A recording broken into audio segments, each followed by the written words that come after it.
अस्सलाम वालेकुम नाज़रीन, आपका होस्ट आपका दोस्त एहसान आरजू लेट सी पाकिस्तान में आपको खुशामदीद कहता हूँ। उम्मीद करता हूँ कि आप खैर खैरियत से होंगे। व्लॉग में बढ़ने से पहले आपसे गुजारिश है कि मेरे चैनल को सब्सक्राइब करें, वीडियो पसंद आए तो लाइक करें और दोस्तों के साथ शेयर करें।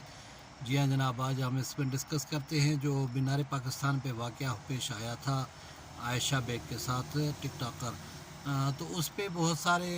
हल्के जो है कुछ उसके हक़ में बोल रहे हैं, कुछ उसके ख़िलाफ़ बोल रहे हैं। और जो खिलाफ बोल रहे हैं उनका कहना है कि उसका क्या काम था कि उसने पहले ही जो है ना लोगों को बता दिया था कि मैं कल आऊँगी टिकटॉक बनाने मीनार पाकिस्तान पे इस टाइम पे और आप आ जाएं। अब मैं उनको ये कहता हूँ कि अगर देखें कि उसने ये कहा था और उसने उनको बुलाया था, लेकिन उनको किसने ये हक़ दिया कि उसकी इस तरह इज़्ज़त उछाले और उसको इस तरह बेलिबास करे। और अभी आपने देखा कि एक और वीडियो वहाँ मीनार पाकिस्तान की आ गई है जिसमें एक लड़की के साथ दस्त दराजी करते हुए दिखाया गया है। यानी ये पहली बार वाक़या नहीं हुआ है और इस तरह के वाक़यात पे दर पे होते रहे, लेकिन किसी ने हिम्मत नहीं की मीडिया के ऊपर आने की और ऐसे मामले को सामने लाने की। अभी आपने देखा है कि इस्लामाबाद में पे दर पे इस तरह के वाक़यात रूनुमा हो रहे हैं, जहाँ अब एक रिसेंटली वाक़या सामने आया जिसमें 3 लड़के थे, 3 लड़कों का गिरोह था जो लड़कों के साथ लड़की बनकर बात करते थे और लड़कियों के साथ लड़का बनकर बात करते थे, उनके साथ प्यार की पींगें बढ़ाते थे और उनको बुलाकर फिर उनकी जो है ना बरहना वीडियो बनाते थे और उनको ब्लैकमेल करते थे कि हमें पैसे चाहिए और अगर आपने नहीं दिया तो हम सोशल मीडिया पे ये इस तरह कर देंगे, इस तरह कर देंगे। अब देखिए ये कि नई बात नहीं है। आपने सुना होगा कि कई जो है ना लड़कियों की आवाज़ में दूर दराज के इलाकों में उनको बुलाकर और किडनैप कर लेते हैं, फिर तावान ले लेते हैं। तो ये इस तरह के मामलात तेज़ी के साथ बढ़ रहे हैं और जदीद टेक्नोलॉजी की मदद से वो लोग जो शॉर्टकट से अमीर होना चाहते हैं और पैसे कमाना चाहते हैं और उनसे कोई काम नहीं होता, वो इस तरह की यानी क्रिमिनल माइंड जो है वो इस तरह कर रहे हैं। तो ये जो लाहौर में मीनार पाकिस्तान पे वाक़या हुआ है, ज़ाहिर है इतना बड़ा वाक़या है जिसको दुनिया तो उछालेगी। आपके जो मुखालिफ हैं उनको इस तरह की बातें तो आनी चाहिए, हाथ लगनी चाहिए, वो तो फिर उनको उछालेंगे। और ख़ास तौर पे इस हालात में जहाँ अफ़गानिस्तान के अंदर तेज़ी के साथ सूरत-हाल बदल रही है और उस समय इस तरह का सानिया पेश आना और इस तरह का वाक़या पेश आना और उसको मीडिया और सोशल मीडिया ने उठाना मामूल की बात थी। लेकिन ये कहना कि ये अफ़गानिस्तान के मामला से तवज्जो हटाने के लिए एक प्री प्लान्ड मंसूबा था, मेरे ख़्याल में ऐसा नहीं है। और वहाँ जो लोग थे, जो मजमा था, उनको किसी ने नहीं कहा होगा कि आप इस तरह का करें और इस तरह की हरकत करें।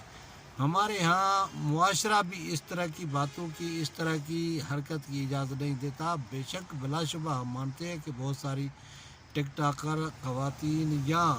जो शॉर्टकट के आदी होते हैं वो इस तरह के मामला चाहते हैं कि उनकी भी जल्दी पजीराई हो जाए। लेकिन इस सारे मामले को इस मामले के साथ नती करना कि ये उसने सारा प्लान किया है और सारा जो उसने किया है अपनी सस्ती शोहरत के लिए किया है। कोई भी अपनी इज़्ज़त तार तार होते हुए नहीं दिखाना चाहता और किसी को ये नहीं होता कि वो लोगों को अरेंज करके अपनी जो है ना इंसल्ट करवाए, अपने आप को बेआबरू करवाए, अपने आप को जलील करवाए, रुसवा करवाए और बरहना करवाए और उसके बदौलत वो जो है ना शोहरत हासिल करना चाहता हो। ये मेरे ख़्याल में जो वो मर्दाना सोच के लोग हैं या जो इस तरह की चीज़ों को प्रमोट करना चाहते हैं कि ख़वातीन बस घर में बैठी रहें, उनका कोई काम काज नहीं है, वो घर से बाहर न निकले, कोई काम न करें और किसी मामले में उनका दखल अंदाज़ी न हो। इस तरह के सोच जो रखने वाले लोग हैं वो ये चाहते हैं कि ख़वातीन जो टिकटॉक वगैरह बना रही हैं वो न बनाएं। लिहाजा हमें ये गौर करना चाहिए कि आया वो जो लोग थे उन्होंने ये क्यों हरकत की, उन्होंने इस तरह का क्यों फ़ैल किया और क्यों एक लड़की को इस तरह फुटबॉल की तरह और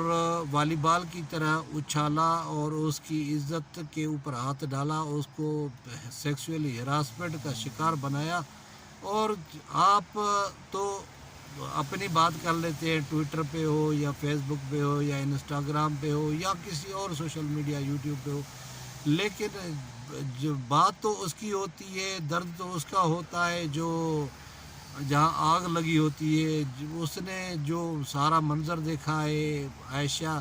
ٹک ٹاکر نے، اور اس نے جس طرح لوگوں کی بھیڑ دیکھی ہے، لوگوں کا برتاؤ دیکھا ہے، وہ اسی کو پتہ ہوگا اور اسی نے صعوبتیں برداشت کی ہیں۔ لہذا ہمارے حکومت کی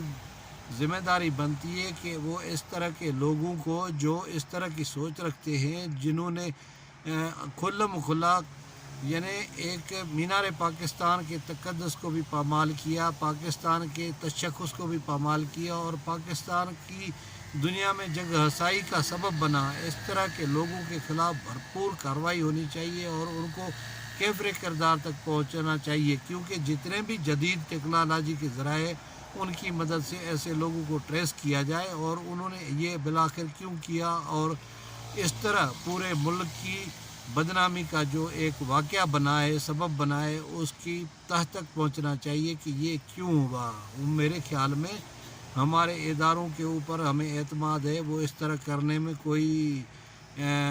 یعنی تال میل سے کام نہیں لیں گے اور یہ معاملہ بخوبی حل ہو جائے گا، اور اس طرح کے مستقبل میں ہونے والے واقعات کی روک تھام کے لیے ضروری ہے کہ ان کو عبرتناک سزا کا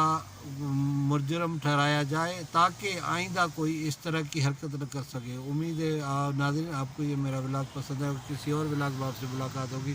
تب تک مجھے دے اجازت، خدا حافظ۔